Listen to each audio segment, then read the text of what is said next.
Good evening, Rabbi. Tonight we're going to talk about an interesting topic which was asked by one of our friends. And this topic gets us into all kinds of issues that have to be discussed.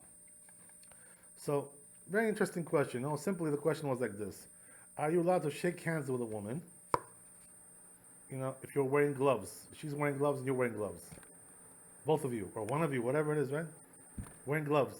Is it allowed to shake hands with a woman like that or not? So, in order to answer this question, you have to understand a few things. Right, number one, it says in the Gemara, and also we find in the Rambam brought down Shulchan Aruch, that a person has to stay away from erva. You know what that means? A woman who's forbidden to him. Has to stay away from her, not get close to her. Lorid karev le'erva.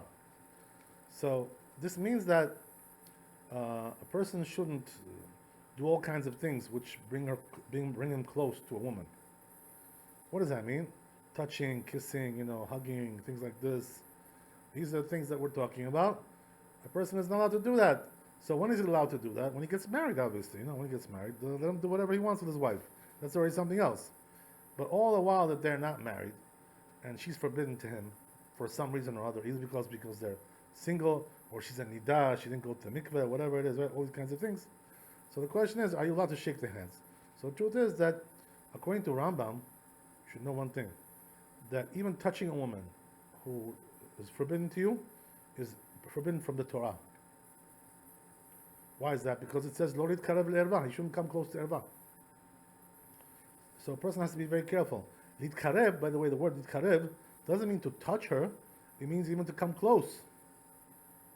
Right? So you see from there, by the way, that even coming close is already a problem. So the Chazal go out of their way to emphasize this issue. So what's the reason why you're not allowed to touch a woman, or you're not allowed to hug her or kiss her? What's the reason for all these things? So the answer is that we're afraid it's going to get worse than that, and it's going to come to actual, sex, relations, whatever, this kind of thing, right? Once you start from there, it goes to other places as well, So okay, but the question is, what about if you have gloves on? That was the question that he asked.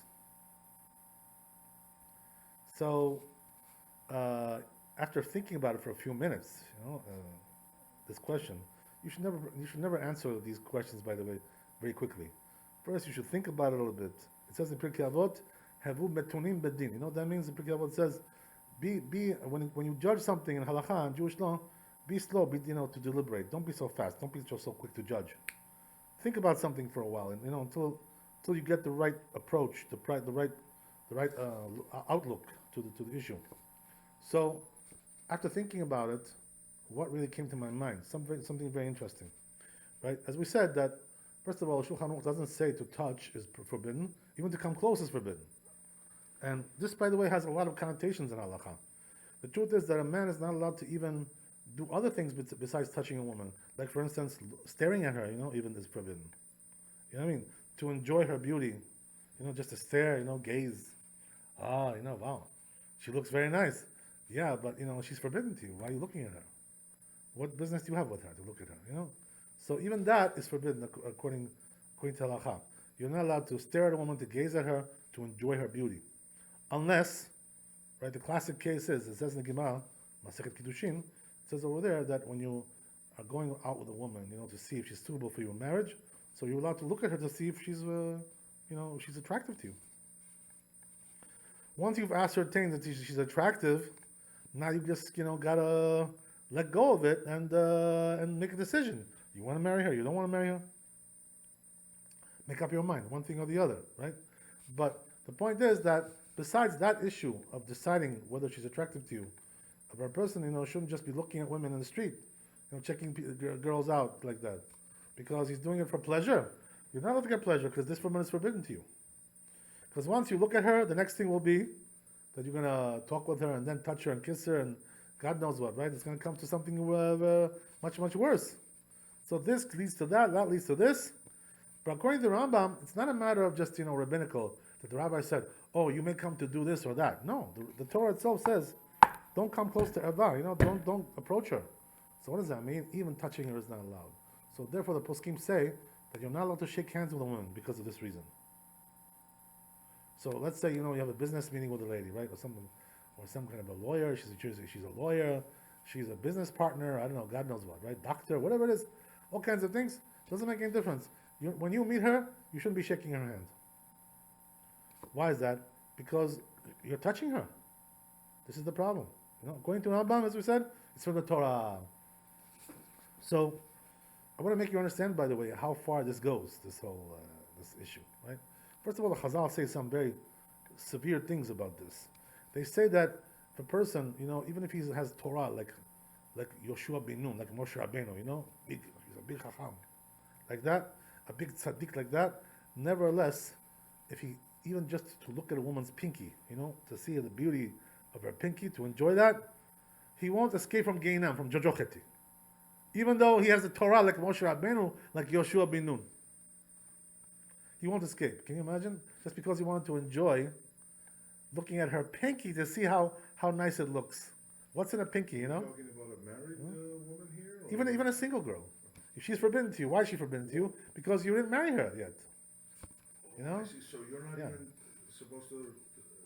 You shouldn't be looking at single girls unless, as we said, right, you're going out on a date and you want to see if she looks nice to you. Then what's the purpose of dressing up your daughter and, because that's actually... Yeah. Don't. You have to dress her up, make her up to be available out there. Oh, that's very good. It's a very good question. Yeah. You remember you talking? Yeah, it's true. Yeah, you're right. Okay, you remember very well. Yeah. I don't even remember telling you, but I trust you because it's true. Oh, absolutely. Yeah. I learned it here. I didn't know. Okay, very good. So the truth is, the Gemara says that itself, right? That what? That a person who has a daughter should let her dress up nice, and let her make herself up nice to look attractive. So somebody should want to marry her. Okay. This is what you're talking about. So what's the difference between this and that? So as we said, right, the difference is like this. If a person sees somebody's daughter, and wants to check her out to see if she's suitable, that's okay. That's a part of the marriage process. You know what I mean? But when do we get to a problem? The problem is when you start looking at her because you want to, play games with her. You know what I mean? So it all depends on your intention. If your intention is to marry her, you can look at her to Well, see. you don't know yet. You know what I mean? You don't know yet. Right, what I'm saying is you have at least that possibility in mind. You know what I mean? So if that possibility is in your mind, and you want to date her now, go to the parents and say, I want to go out with your daughter, or just ask her out yourself, whatever it is, right? Depending on the situation. So, okay, if you're doing it for marriage, no problem. What does that mean? I thought men could fool around and we're forgiven. I mean, the Okay, Torah even can forgive a man for adultery. Well, No? well, that's a little bit steep, but what can I tell you? The truth is that adultery is a very severe sin. But anyway, we'll talk about that a different time, but we're going to touch that too, by the way. But I just want to tell you one thing, that as we said, that a person should not be looking at any woman unless he is possibly interested in marrying her. I mean, that's the issue. So, all the more so, right? If we go so far like that, all the more so to touch her is even much worse. It's much more intimate than just looking at her. Touching her is much closer. You're getting much closer with her. So therefore, for sure, it's not allowed. And this is the reason why we're not allowed to shake hands. So I'll tell you a story about that. The story goes like this, right? This was about 50 years ago, this story. At that time, Maran, my Rabbi, Maran of Hashem, Rovadia, he was at that time a young scholar, and he wrote, his first books that he publicized. And his books were very astounding, like very monumental works. So what happened was that, the Israeli people over there were very impressed with his books. The government, people like that, right? So because of that, what happened was that they gave him something called Pras Israel. That is? It's an award that you get for writing like innovative books, or something very original, something like that, right? He received a award for that. So what happened was that there was a ceremony that you had to go to receive the prize. So what happens is that he goes there, the rabbi, and where was this? It was in the Knesset, you know what Knesset is, right? That's like the Israeli Congress, Knesset. So he goes over there. Who was the prime minister at that time? Who was the prime minister at that time? It was Golda Meir, right? Yeah. This wasn't like 1970 something. Yeah. whatever, right? So she was the prime minister at the time. She's a woman. You know what I mean? So now everybody has to come up and shake her hand because they're giving away the awards. You know, she's the one who gives it to them, prime minister. You know, so now the rabbi's there. Can you imagine? And he's coming up to get his award. You know, and Golda stretches out her hand to shake with the rabbi. Can you imagine? This is a true story, right? So what does the rabbi do? He put his hand back. He said, no, "I'm sorry." He refused to shake her hand. You know. So what do you see from there? By the way, that even in a public spectacle like that, which there's no issue of like being attracted or whatever. Yeah, It's just a that's ceremony. You know what I mean? How old was she? You know, hey, she's an old, grandmother. You know, whatever. Yeah. You know what I mean? So I mean, it's not exactly, but nevertheless, the rabbi Yeah. was vehement about that. He didn't touch her, didn't want to shake her hand. Chazon Ish also, writes very much strongly about that, to stay away from shaking the hands of women. Even in like business meetings and things like this, all kinds of stuff like that. So we see from there that it's a very severe thing. But now, right, the question comes up. The question I was asked today is, what about if she's wearing gloves? Are you wearing gloves, or both of you? So is there still prohibition or not? Right. So the truth is, in order to understand that, there's a few things you have to first learn. The question is, what is the reason why it's forbidden to touch a woman? Is it because you're going to touch her skin per se? Is that the problem? And you're going to get some kind of transfer of impurity from her because she's nida, she's menstruating or whatever, she had menstruation. Is this the problem? Or the problem is because you may come to be attracted to her, and as we said, right, it may lead to other things as well. What is the real reason? So the truth is, the reason is not because of nida, not because she's impure. How do we know that, by the way? Very simple. We know that because you can touch your mother and kiss your mother. There's no prohibition about that. But you can do that when she's nida also. Your mother's going to be nida, many months out of the year, whatever. And you can still touch her and kiss her.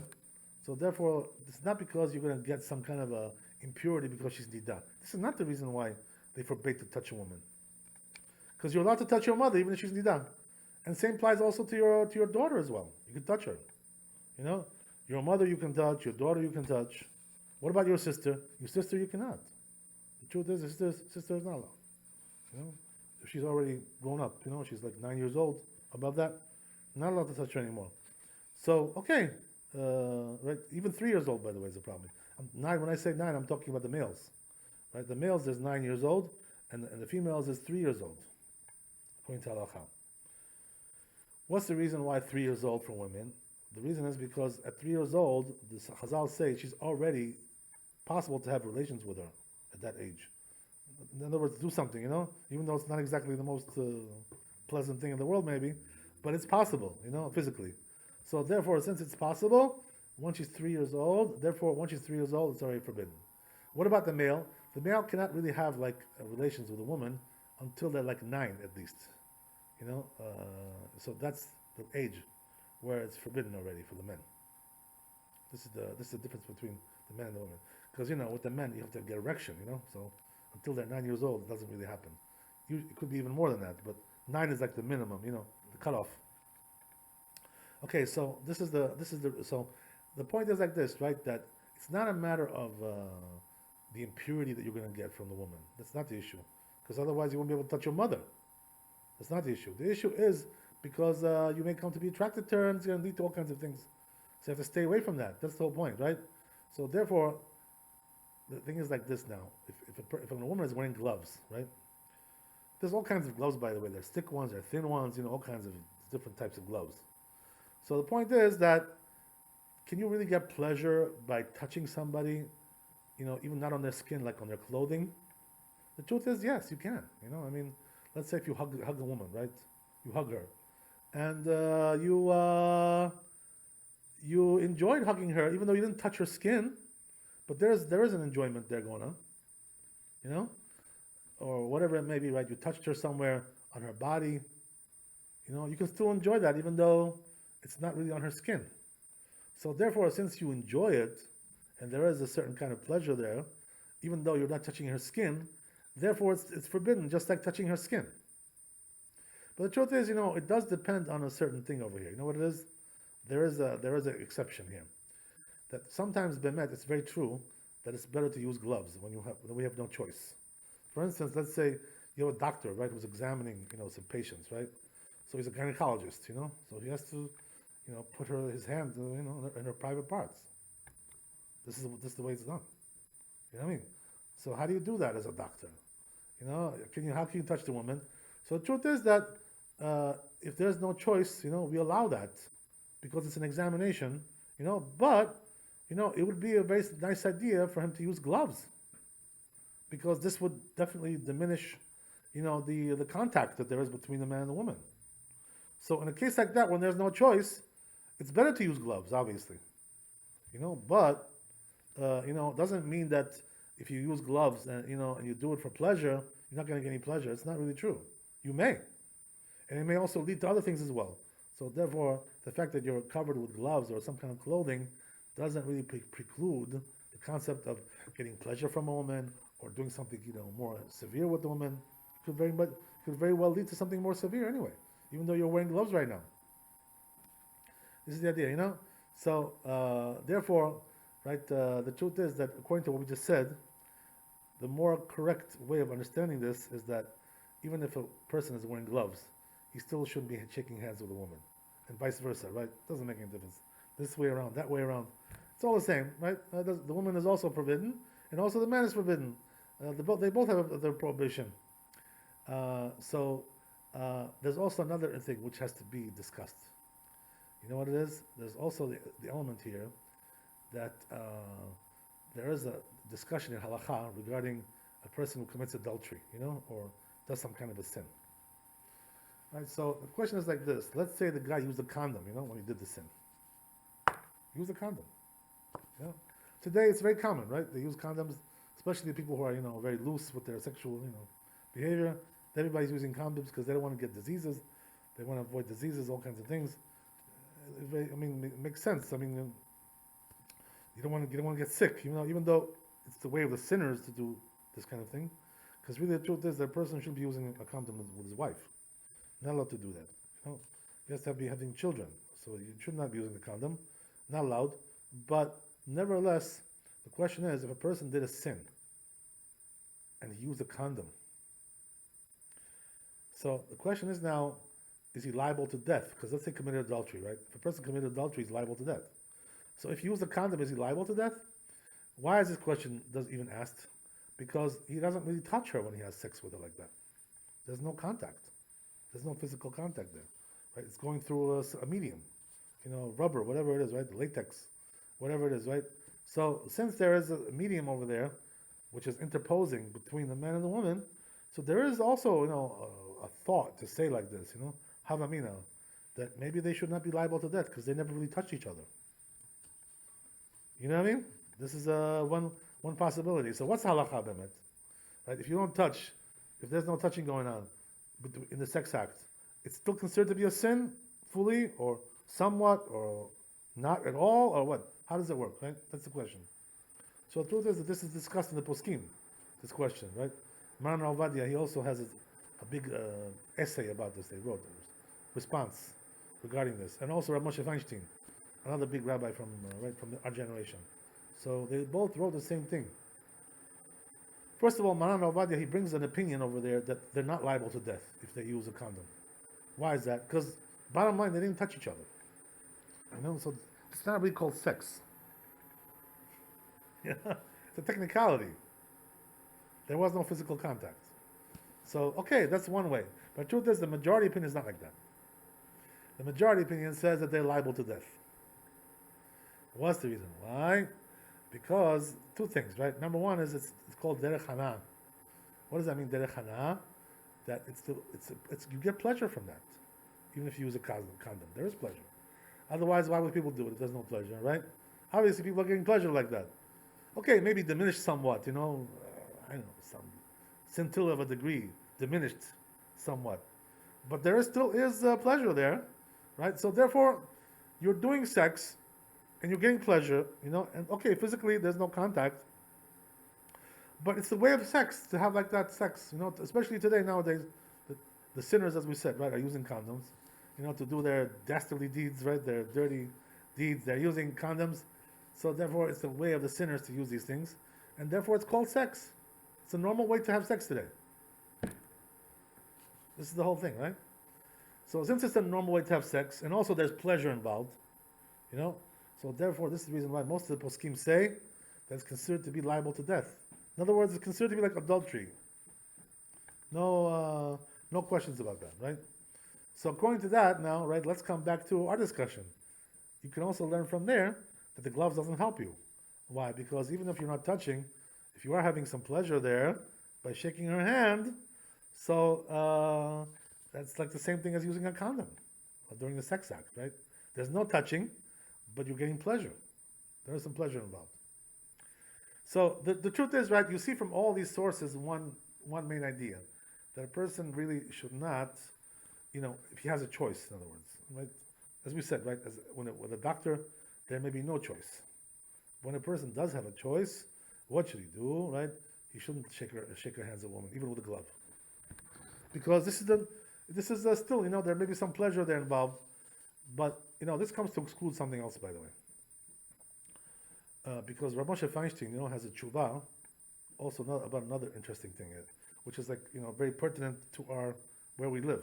Rabbi Moshe Feinstein, where did he live? He lived in Manhattan, right? So, his questions were very, very like practical to us New Yorkers, many of them, right?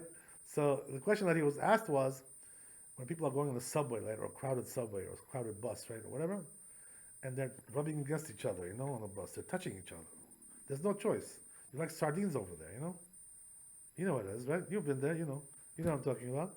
So what's halakha? Are you allowed to go there? But you're rubbing against the body of some woman, right? This is the question. So he answered that, there's no prohibition to go on the subway like that. What's the reason why? Even though you're touching the woman over there. The reason is because you're not doing that for pleasure. You're just doing that because you need to get somewhere. Your intention is already something else over there. Your intention is definitely not to have pleasure. Your intention is to get to the World Trade Center, right, or whatever, wherever you may be going. You're going to Jamaica, you're going here, you're going there. That's where your interest is. You want to go to the Bronx, whatever it is, right? That's not for pleasure, right? So, what the Rabbi Moshe Feinstein was stressing over here, even according to the Rambam, right, who says that this is from the Torah, touching a woman, touching the opposite sex. But nevertheless, that's only when you're doing it for pleasure. But when you're doing it because, you're just crowded, that's not for pleasure. You know what I mean? So therefore, in a case like that, says Moshe Feinstein, it's allowed. Right? So if that's the case, right, we understand now a little bit better. That if it's, as we said, it's a medical examination, that's not for pleasure. This is a job, it's a profession. He's doing his job. The woman needs to be healed, whatever it is, but she needs to be examined. This is not for pleasure, so therefore touching over there is not forbidden. But, right, if there's a way to lower the problem, to diminish the problem somewhat, better to do it. There's two ways, by the way, to diminish the problem when you go to gynecologists. One is to go to women gynecologists, number one. There are also women who are gynecologists. So some women prefer to go to women because of that, It's more discreet. But sometimes what happens is that, the best professor, the best doctor is not a woman. It's a guy, It's a man. He's a big professor, he's a big doctor, he has a big name. I want to go to him, he won't do me wrong, right? He's 100% reliable, whatever, right? So in a case like that, then what would be the other way to diminish it? You want to go to a man? Okay, but at least, it would be nice to wear gloves if it's possible. Why not? Right? So if you can diminish it by wearing gloves or going to a woman, that would be also obviously preferable. But the truth is that even if you cannot, let's say, right? Let's say for some reason he couldn't wear gloves, or he couldn't find a woman, she couldn't find a woman to go to.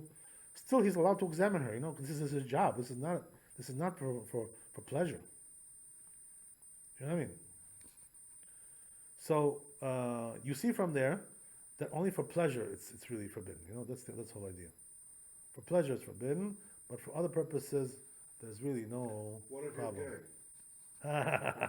Then we'll send you to Iran. We'll let them take care of you over there. They'll find a solution for you. You know what they'll find for you over there. Hang you on the gallows. That's what they should do. So,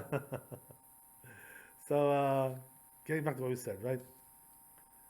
You see from here, by the way, that the Torah is very careful about this. To stay away. It warns us, the Torah, to stay away from erva, the forbidden woman, the person who's forbidden relations. There's also another story, which is brought down in the Chazal. Something very powerful about this. There's a story in the Gemara like this, right? That there was a certain boy, who young man, teenager, whatever, young lad, yeah. So this young lad, the problem is that he has a neighbor, right? And his neighbor was a rabbi. So this rabbi happens to have a very nice looking daughter, good looking girl. And so this lad, who lives adjacent to their house, sees her, in the backyard there, whatever, and falls in love with this girl. So what happens is that he fell so deeply in love with her, like one of these obsessions, we talk about those things, right? So, yeah, obsessed, whatever.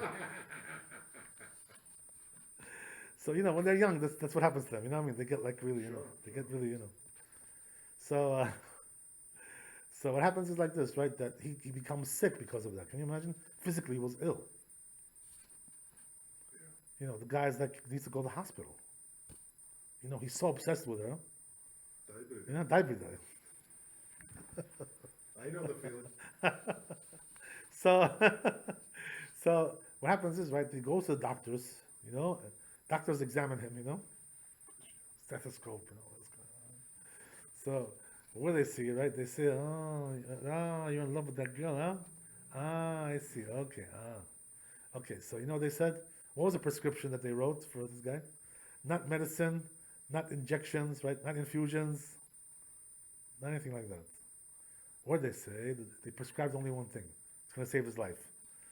To actually have sex with that girl. Nothing else will help him, It's the only thing which will help. So they come, the doctors, and go to the rabbis. They tell the doctors, tell the rabbis, the only way to save this guy is to have sex with that girl. Can you imagine? So the rabbis, when they heard that, what? They said, no. They said, no way. Let him die. It's better that he should die. Oh. Can you imagine? They said like that. Yeah. They said he should die. So the doctors, go back, and have another conference, Conference. I hope you weren't one of the rabbis. Conference. Conference, they went back to conference, right? They had a Zoom call, video call, right? So they conference, they said, okay, well, the rabbis don't allow that. Okay, so what can we do now to remedy the problem, So what they say, okay, you know what? If you can't have sex with her, at least let them kiss and hug a little bit, have some action, some physical action, whatever, right? At least let him do that, and he'll be all right, So they come back to the rabbis, and they said to the rabbis, they have to at least do something, some action. Yeah. So the rabbi said, no, let him die, and no action. Wow. No intimacy. Can you imagine? So, okay, right? So doctors go back again, right? Another Zoom call, right? The conference call, So talking, So they said, okay, all right, let's try another way, right? Maybe we could try another way. That, okay, if they can't even like touch and stuff like that, at least let them talk to each other, That will also help. Talk on the phone for 2 hours, have one of those, long conversations, some video chatting, whatever, let them do one of those things, right? So they came back to the rabbis, okay, let them do a chat, let them chat a little bit. So the rabbi said, no, let them die. Better they should die than to do chat. Right? So now, again, boom. Right, another one. Goes back, right? Go back to doctors and again have another huddle. They said, okay, you know what? If they can't have a chat, like in person, at least let them do it like behind the wall, like indirectly, like one will be standing behind the fence, whatever behind the wall. Let them at least do that. They can just talk with each other, but no visual contact. They went back to rabbis, They said, okay, rabbis, at least can I do that? No contact, no vision, no nothing, no touching. The rabbi said, no, let him die. Let him die and not do that either. Right? So, by the way, in the end, doesn't say what happened with this kid, if he died or didn't die. I would imagine that he didn't die, by the way. But that's my personal guess. My mother told me a story about that, Yeah. about a teenager Yeah. who literally went out of his mind. And they had to take him to a whorehouse to bring his sanity back because he was literally losing his mind. Wow. He needed a woman, and Yes. and they had no choice. By the way, there's a few things to learn from this story. By the way, first of all, you see from this that the doctors were very flimsy. What does that mean? Like, how did they go all the way from sex, to having indirect chats, Right. That means that they were a little bit nuts, a little bit nutty, like Fauci, one of those guys, like those guys, these COVID doctors, freaky people, freaks, They tell you, put on a mask, put on goggles, put on this, put on your ears, put on this, all kinds of nutty stuff like that, right? All kinds of mishugat. It's all to control. It's all to control. I agree with you. So it's all psychological. But anyway, right? The point is that these doctors were pretty flimsy, because they didn't know what is this, Every time you go back, it's like you remember that time, where there's like a comedy thing like this, that Obama, told one country, like if you go across this line, we'll attack you, So they went across, He didn't do nothing. And then, okay, if you do this, we'll attack you. And it kept going back and back, It's like, yeah, okay, if you go this far, I'll attack you. Okay, it makes another line, Goes back and makes another line. It's like one of those people, like, it's like always making a new line. When they cross the old line already.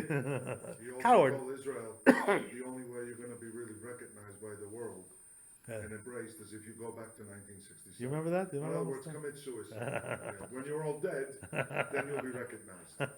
Yeah. Okay, so that's the whole thing, right? So you see the one thing, the doctors were flimsy. That's one thing. Another thing you see, by the way, which is like, apparently, these rabbis were fanatics. I mean, how did they really say such a thing like this? That it's better that the guy should die than they should speak to each other through the wall. I mean, can we go that far? That a person should die for that? Even the Rambam doesn't say that. You know what I mean? Okay, the Rambam says if you touch a woman, shake her hand or you touch her, it's from the Torah. Okay, that's one thing, but even the Rambam doesn't say you should kill yourself for that. So then how did these rabbis have the audacity, to say such a thing like that? Oh, let him die. What do you mean let him die? What kind of thing is this? So, the truth is that the Rambam himself explains the answer to this question. You know what he says? The Rambam says the reason why the rabbis made this decree that he should die and not even do the most remote thing like that is because they thought that if this would get out, the word would get out. That somebody had sex with a woman. Mm-hmm. Because to save his life, they thought that this was going to make like promiscuity, In other words, what I mean? Yeah. Once the word gets out, they will say, oh, I'll do that too, I'll pretend like I'm sick. Yeah. I'll go to the hospital, and then the doctors will say like that, and the rabbis will say like that. It's all kinds of things like this. So they thought that there was like a promiscuity going on over here. They thought that this was like a big hole, big mouse hole. You're making a big, the breach over here in modesty. So therefore, they said in order to close the breach, we have to let this guy even die. What does that mean? Even though it's beyond the halacha. So where do rabbis get a right to do that, by the way? Where do they get permission to do that? To go beyond the halacha and let somebody die? Who gave you permission to do that? Is this a part of the Torah? The answer is yes. You know why? Because it says in Shulchan Aruch, Choshen Mishpat, it says also in the Rishonim, Rashba, you know what they say? They say that the sages have a right, the rabbis have a right to do one thing. When they see that there's a certain type of behavior which is becoming prevalent in society, and it's going to cause like a very big outbreak in promiscuity, or some kind of sinful behavior in general, they're allowed to kill somebody even though, halacha doesn't give them the right to do that. Why is that? Just to make an example of them. To make an example. If you do this, this is what you're going to get. Yeah. And this is the reason why they did it over here. Not because the halacha allows them to kill somebody for that reason, but because, if they're going to hear about this, people, it's going to get out of hand. Yeah. This is the reason why they allowed it. So, okay. Also, another interesting story, which I can tell you, that just to display to you, by the way, how severe the Yetzer Hara is. Because this Chazal warn us that this kind of behavior, promiscuous behavior, getting close with a woman, talking to her too much, speaking to her too much, all kinds of things like this, kissing, hugging, all kinds of physical contact. What they say is that all these things can bring a person to the biggest sins. So in order to convey that to you, I'll give you an example of that. You know what the example is? That there's a story brought down in the Rabbi. This is one of the big poskim from 200 years ago, Rabbi Landau. Right? He was a big posek in Europe. So what happened was that the Chazal say, by the way, there's a Gemara. It says that a person should be very careful with his son-in-law. What does that mean? We're talking about the mother-in-law. They say that people have children, right? So every mother has daughters, whatever. So when you have a daughter, they say when you marry when you marry off your daughter-in-law, so the first one you marry off, the first son-in-law that you have to be careful about that son-in-law. What's the reason why you have to be careful about that? Because they say that there's an attraction between, usually, right? It's a natural thing that a woman, the mother-in-law, gets attracted to the first son-in-law. There's an attraction between them. Something in nature, like that. Can you imagine? So this is the reason why they recommend, by the way, the rabbis, that a son-in-law, should not live with his mother-in-law together, because there's some kind of attraction there, between them, especially the first one. So actually, right, this whole story, came to fruition, right, the Nidai book, at one time. What happened was that there was a certain son-in-law who got married, and they were living with the in-laws, with their mother-in-law, or father-in-law. So they're living in one house, extended family, which is not recommended, by the way. Not a good thing to have like a family like that, because it can cause all kind of promiscuity. This one goes with this one, cross action, all kinds of stuff going on there. Right? Mixtures, right? All kinds of things, forbidden mixtures. So what happens is that this lady feels very comfortable, in her house. So she goes around in her lingerie, the mother-in-law, She's not really careful about, how she dresses in her house. Lingerie, this and that, whatever. So she was being a little bit flippant, a little bit too confident with the son-in-law, becoming friendly, blah, blah, blah. So what happened in the end, right? Actually, they committed adultery. Can you imagine? The son-in-law committed adultery with the mother-in-law. Just like the Gemara says, you have to be careful about that. About your first son-in-law, That's exactly what happened. So what happened was that this happened several times, They had some kind of a relationship going on. Several times. So afterwards, this lady realizes what she did, it was very, very wrong. So she wanted to do the teshuvah, to come clean, right? So what happens? So she goes to the rabbi, this Rabbi Landau, the Rabbi Yehuda. She goes to the rabbi and she tells him, he says, Rabbi, this is what happened, I made a big mistake, I made a big blunder. I had relations with my son-in-law. What should I do now? The number one question was, do I have to get divorced? Because the truth is, when a husband cheats on a husband, the wife cheats on her husband, they have to get divorced. This is the halakha. So therefore she asked him, very simple question, do we have to get divorced now, me and my husband? Is this the halakha? So the rabbi, this chacham was a big chacham, this rabbi, big posek. So what does he answer her? He says, you don't have to get divorced. right? And what's the reason why? So the reason was because um, the reason was because the husband didn't know about it. Yeah, I know this story, and Yeah. I had a problem with it. Right, right. I I still think have a problem. we discussed this Yeah, one time. yeah, I still have a problem. Right. So the husband didn't know about it. So now the rule is like this, right? That when the husband doesn't know, the wife is not obligated to tell him. You know what I mean? She can still hide it. What does that mean? In other words, I'm not talking about when she's continuing to do that, because that's already, destruction. But I'm talking about she did it a few times, She wants to come clean. You know what I mean? There was some hanky-panky there, Something happened. So what happens is now she wants to come back and live a normal life with her husband. You know what I mean? She had a little bit of a, downfall there, right? Whatever. She went down. So as long as the husband doesn't know, you're not required to tell him. So what does that mean? When we say that the husband has to get divorced in a case like that, that's only when he knows about it. But you don't have to tell him, as a wife. But it was done, Rabbi. It was done, yeah, of course, yeah. But there's a difference, between this and that. Okay, it's a discussion in itself, by the way, why that is and whatever, it's all discussion. But the point is like this, right? That he there's also another point, by the way, which you have to discuss when you get to this issue. You know what it is? The rabbis say in the Talmud, brought down also in Shulchan Aruch, that if a woman comes right to the bed din, right? She comes to bed din, and she says, you know what? Yeah, Before you go yeah, further, I was talking to a friend of mine just a few days ago, yeah. and he didn't want to accept it. He said, "Show me where it says that. That what? That what? That if he doesn't know about it." It's brought down in poskim. Brought down, yeah. Okay, brought down, yeah. where is it extracted from? That? It's in the halacha. It's brought down. I have to give you the sources. Yeah, we can do. Yeah. Okay, all right. Yeah, Because yeah. So of course, brought down, of course. So now, right? What's the interesting thing? That it says in the Shulchan Aruch like this.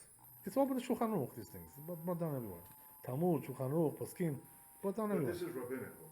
That what? That if you don't know about it, she can come back to you. This cannot be rabbinical because this is something from the Torah. The fact that adultery is from the Torah. No, This is not adultery is rabbinical. from the Torah. Yeah. But this provision that. It cannot be rabbinical because the rabbis cannot reverse something that was Yeah. provided in the No, Torah. but You know what I they mean? elaborate on it, and then they've amended things over. It's not an emendation. It's a condition. Yeah, it's I a mean, there are condition. conditions. Yeah. But what it is like this, right? That now there's another thing that Shulchan Aruch brought down, which is that if a woman comes to bed din, right, and she says, she admits, she cheated on her husband. Yeah. She says, I gotta divorce you. I cheated on you. So what do we do in a case like that? That's unsalvageable, but. You know what I mean? This is the question. Yeah. I understand. What do we do? I understand that Yeah. if it was, this provision made to save a family, it's a good thing, Yeah.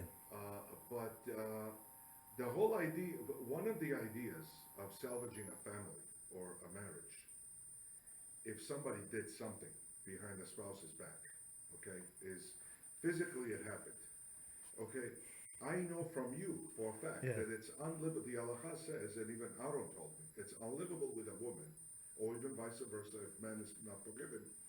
If a spouse cheated on their spouse, because even if you don't know about it, that woman or that man, when they continue living with you, or you take them back, they come back to you, they're not going to have the same outlook on you after the relationship that they had with somebody else. It depends on the person. Well, I mean, this is, She's yeah. with you, and she may be still in love with that somebody else, and she's dwelling on him every time she's with you. Do you want to go on living like that? Yes. You know what I'm saying? Yes. I mean, I'm assuming there are debates, about this, and if not, there should be. Well, it's not only this factor that you're bringing in. You know what I'm saying? This factor is also quite relevant, what you're saying, But this is not the main factor here, There are deeper things here involved, which are, much more profound. Okay, whatever, I don't want to get into it right now because If this you is, have yeah. a superficial fling with somebody, Yeah, okay, yeah, but Right. if you had something serious with somebody where your soul is with that person, yeah. you can't go back. Yeah, what you're saying is very powerful, by the way. I'll tell you why. Because the truth is that the Gemara says it's itself, Gemara. What does Gemara say? Right? That there's a difference between the man who cheats and the woman who cheats. What's the difference? It says in Gemara a woman is cheating, the family will be destroyed. It'll be wrecked. There's no way to salvage a family. It'll be destroyed. If the man is cheating, right, they say letlan ba. What does it mean? We don't care about it. What does it mean? Care about it? It's a sin, but it's not going to destroy the family. It's usually a superficial fling, and you know. So, why is that, by the way? What's the reason why? The truth is that it could, the man could fall in love with a different woman, go with her, and leave his wife, right? But we're not talking about that. We're talking about when he's just having affairs, things like this, right? We're not talking about that case. So, why do I tell you this? When the woman is cheating, the truth is the family is going to be destroyed. Usually is, unless you're a New York Jewish family with New York values. Okay. Yeah. Well, I don't know about that, but anyway, or Los I don't know what those Angeles. values exactly are. Or California values. Yeah. Okay, those are not the Jews that I talk about. I talk about real Jews. Those are Erev Rav. That's something else. Right? That's different. Those liberal people. But anyway, the point is like this, right? That so how do we reconcile these two things? The way you reconcile it is like this, right? That when a person had, as we said, right, some kind of a short relationship with somebody, that's not really going to wreck the family, because that was something like just it happened, a couple of times. What I mean? We're not talking about that. We're talking about when it's ongoing. Men fall in love too. Yeah, it happens all the time. Yeah. But you know what it is? That a man can fall in love but still stay with his family. But a woman cannot do that. Because women, their psychology is not built for that. They're not built for that. When they love you, that means they don't love him. It doesn't work both ways. There's not enough love to go around. You know what I mean? So it's not the same thing. But anyway, the point is, right, that if it was something that she's willing to give it up and say, what, I made a mistake, that can be salvaged. But when you're talking about something which is ongoing, that will, nothing's going to help. So these are two factors, that go from one side to the other, that swing this whole equation from one side to the other. The fact that we're talking about something which is ongoing, or something that you want to come clean and finish with it. If you want to come clean and finish, there's a possibility to fix the problem. What does that mean? It didn't go too far yet. Didn't go that far, But once it already went beyond, as you said, right? That's already beyond. Now, it's gonna be probably too late already to save the marriage at that point. Right. You know what I mean? Right. So that's the difference between this and that. All right. So we're talking about. We're talking about sages, shades of Shades of blue. Yeah.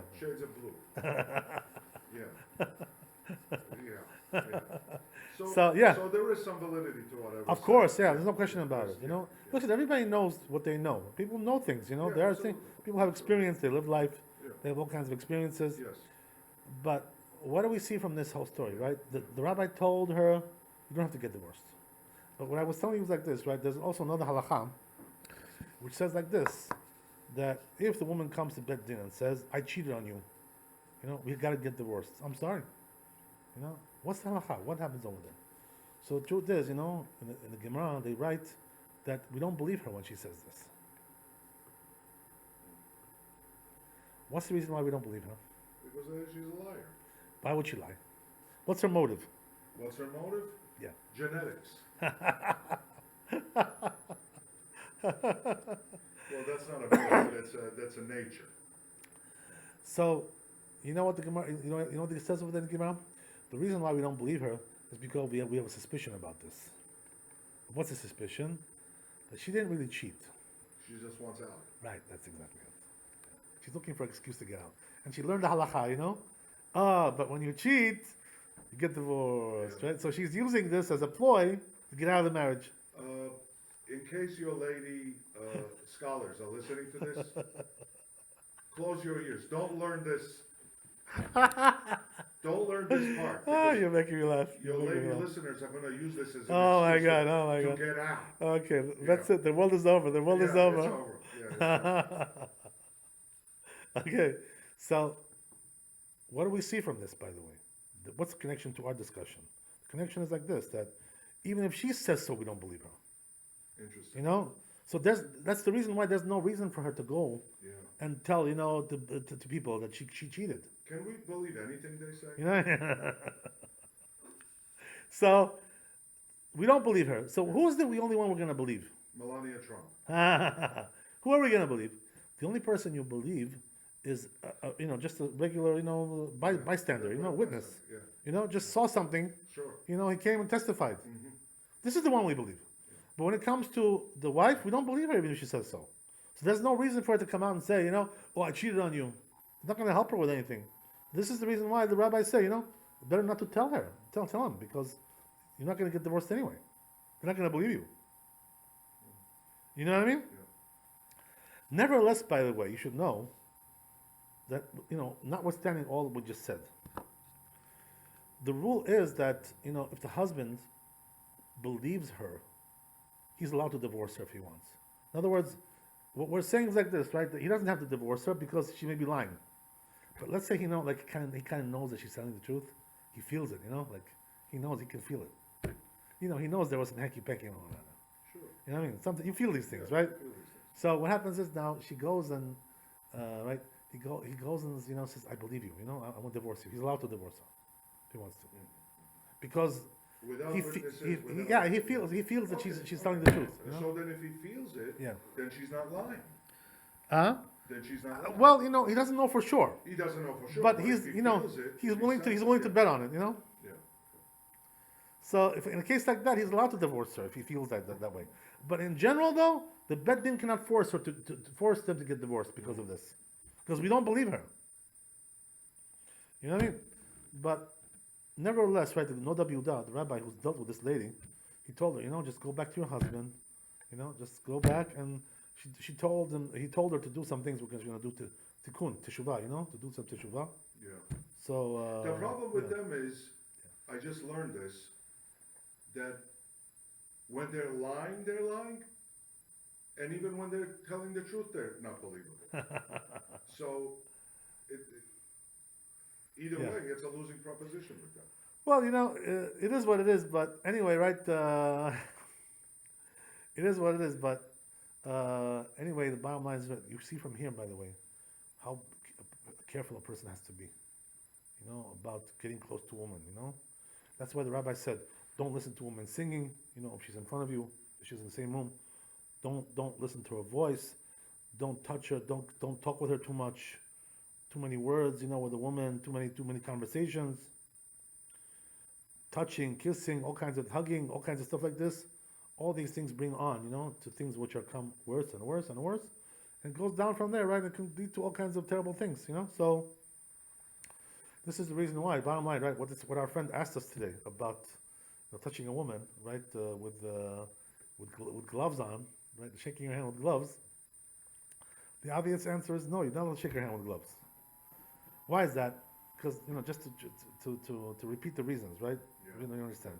Number one, first of all, the reason why you're not allowed to touch a woman, to shake her hand, is not because of tuma, impurity from her nida, from her menstruation. This is not the reason why. Even though that is one of the reasons, but that's not the main reason. The main reason is because we're afraid it's going to lead to other things. It probably Yeah, will. I find yeah. A woman's hand very sensual, actually. Yeah, It's a very, even though it's just a hand, Right. it's unbelievably a lot of Yeah, electricity. Everything flowing is there. sensual, Yeah. with a woman. Everything Yeah. is sensual, Yeah. whatever. That's the way they're made up. Yeah. That's the way they're made. Yeah. So, okay, so that's number one. Number two, as we said, right, that according to Rambam, it's from the Torah, to touch a woman. So it's very severe. Just to touch her is from the Torah, for the prohibition of touching a woman. So therefore, you have to be careful. Something from the Torah, you cannot play around with that. To be much more careful about that. Number two. Number three, also, there's another thing, right, which is, as we said, that really the point of touching with the skin is not the issue so much. The issue is that you enjoy it, So the fact that it's coming, with something in between, interposition of some clothing or some, some cloth, it's not really the issue so much. You know what I mean? That's not really the issue. Exactly. So therefore, right, the rule is that a person should not shake hands of a woman, even with a glove. All the more so if there is no glove. Right, all the more so, right? It's even much worse. But not only that, right? But we're not even talking about shaking hands, right? Even the rabbi said, even just to look at her pinky to enjoy that is also, you can go to Gainam Jojocheti, just for that. Can you imagine? So all the more so, right? When it comes to touching her, right? Shaking her hand. what worse hell can we go to than in Biden's America? So, so bottom line, right? Also, to reiterate one thing, that if there's a need and there's no choice, or it's not because of, it's not coming because of pleasure. As we said, right, getting on a subway, getting on a crowded bus, things like this, or going to a gynecologist. There, we're not really, so concerned about this, and the reason is because this is not for pleasure. These things. So even according to the Rambam, who says that for pleasure you have to be very careful. It's from the Torah, but he also admits. Rav Moshe Feinstein says that when it's not for pleasure, it's permitted altogether. It's really something else, right? Yeah, that's what I meant by when I said rabbinical. I mean, it seems that these rabbis are making these decisions. Yeah. They're sort of elaborating on the Torah, and once rabbis get involved, and I'm not talking about, I'm assuming these were big rabbis, but still, they're not, to me it becomes rabbinical because Yeah, I understand, but you have to realize one thing. decisions, My friend was telling me. I had a friend who I was studying with the other day, and telling me like these kinds of things. Well, it's only rabbinical. It's only rabbinical. So I reminded my friend one thing.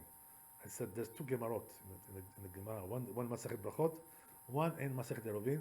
They both say that when a person transgresses something from the rabbis, and he disregards it, as if like, oh, it's only rabbinical. He's liable to death on that. Yeah. What does that mean? That he's going to kill him in the Shemayim. Why is that? Because you don't believe in the rabbis. You only believe in the Torah. What's written in the Torah? You know what it is? HaKadosh Baruch Hu, right? Yeah. When HaKadosh Baruch Hu gave us the Torah, He gave it to us with this with the system of the rabbis as well. It's one body. You can't separate it. What does that mean? That HaKadosh Baruch Hu, when He gave us the Torah over here, they said Lo B'Shamayim. What does that mean? It's not in the heavens that He brought the Torah. It's down here. What does that mean? That's down here. That the rabbis have to decide the halacha. HaKadosh Baruch Hu put the rabbis to decide the halacha, and whatever they say, this is what they also say in Shemaim, Well, in it heaven. depends which rabbi also. We're talking about the leading rabbis of the generation, the big guys, Yeah. the big rabbis. Yeah.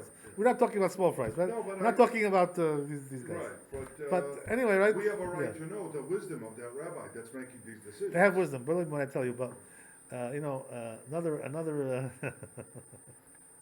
So I'll tell you one more story, and we'll finish over here. Right? A very interesting story, which I was told by Maran Rav Ovadia Shalom. He told us the story himself. It's brought down here in the books of the Kabbalists, in the books of the Hasidic books. Right? Brought down this story. I didn't know they had their own book. They have. They have quite a big library. I know they have fur hats and baseball socks, but I didn't know.